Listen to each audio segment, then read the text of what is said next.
Sometimes where you are and where you want to be doesn't match, but there's a ministry in where you are.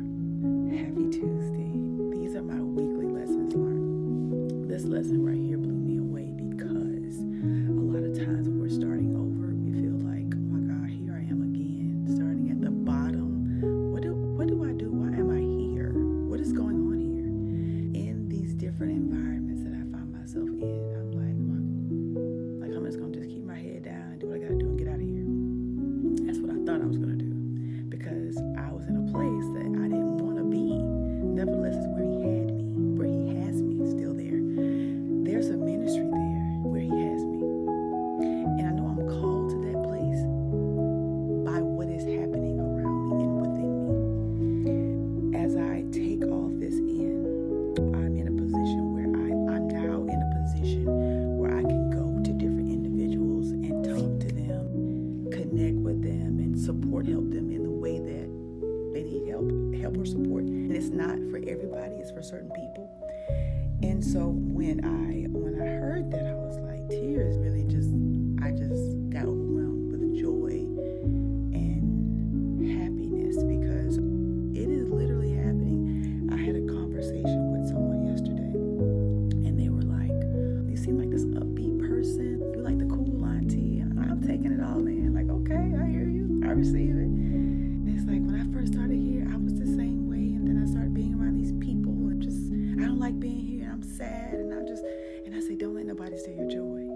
Do not let anybody steal your joy. People come to the workspace, to the workplace, and they're bringing all their stuff. They're bringing all their bags. They're bringing their sandwich, whatever they got at home. Sometimes they bring it to work, knowingly or unknowingly, right? We get to decide if we're going to be affected by that or not. That has nothing to do with you. That has nothing to do with me. I'm still going to be me, regardless of my surroundings, right? So that was what my conversation was like. It was a very good conversation. The person was like, well, if you have anything, please pull me to the side and share with me. I said, I absolutely will. So we developed that rapport, right? And I'm sitting here like, my goodness.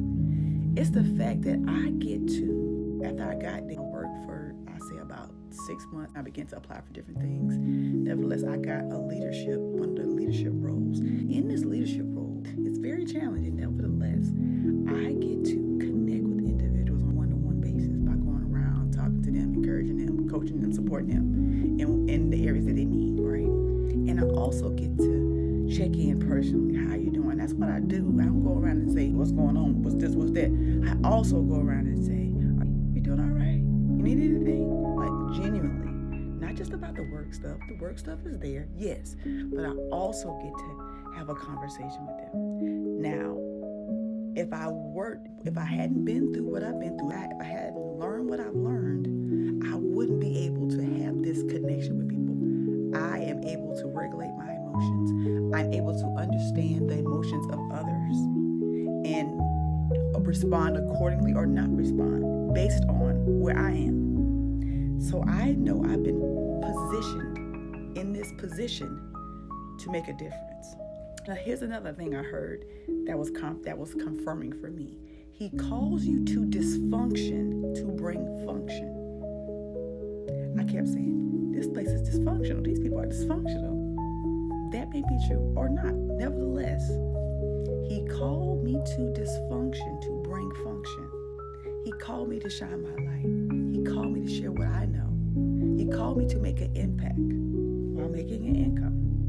When I find myself in these different environments, in these different rooms, I sign up to be a part of a group that meets quarterly about things that's going on in the community and how we can volunteer our time to do different things. We can go back and share that stuff with our team. I'm also able to be the encourager in the morning before we start working. Now you can't tell me. You can't tell me he doesn't have me where he has me for a reason. You can't tell me that. Because if you did, I wouldn't believe it. I know where he has me is where I'm supposed to be, no matter how I feel about it. Just like I said in the beginning, sometimes where you want to be and where you are doesn't match. But there's a ministry where you are if you do what God has called you to do where you are. I had to say this. stuff in life does not make sense in the beginning. But keep on doing what He's called you to do. It's going to be revealed to you slowly when you're ready. He's preparing. You're in process. And the thing I learned about process, pull that back from last week, the thing I learned about process is it's not about the process. It's not about the process or the promise. It's about what you are becoming. So when we say trust the process, it's about what He's doing in you. He's preparing you for what He has for you. So it's not about the process. It's not about the promise. It's about what He's doing in you and through you. So continue to do what He's called you to do. The picture's going to get clear as you continue to take those steps. These are my weekly lessons learned. I hope they was as helpful to you as they were helpful to me. I also have an app called Sacred Stillness.